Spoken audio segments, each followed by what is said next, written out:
السلام عليكم. مرحبا بكم في قناتكم طبخ سهل وبسيط.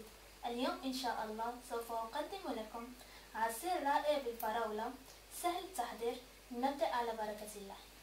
لدينا 500 جرام من الفراولة وسكر فانيلا ونصف لتر من الحليب البارد وعلبتين من جبن طري طبيعي بالسكر. وزن كل علبة 100 جرام.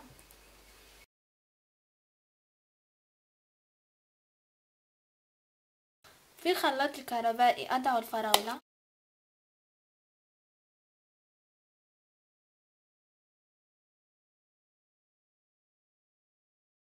وجبن طري طبيعي بالسكر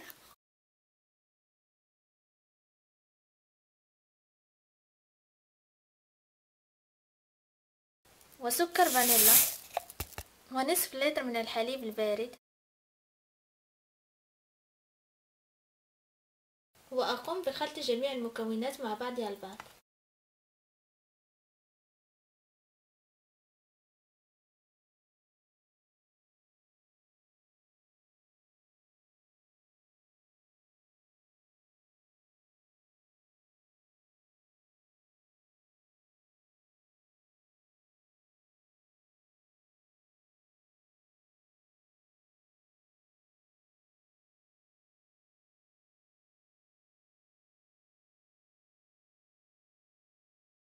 هذا هو الشكل النهائي لعصير الفراولة. أتمنى أن يعجبكم فيديو. للمزيد من الفيديوهات لا تنسوا الاشتراك على قناتكم طبخ سهل وبسيط، ولا تنسوا الضغط على زر اللايك من أجل أن تدعموني، وزيارة صفحتنا على فيسبوك. ودمتم في رعاية الله.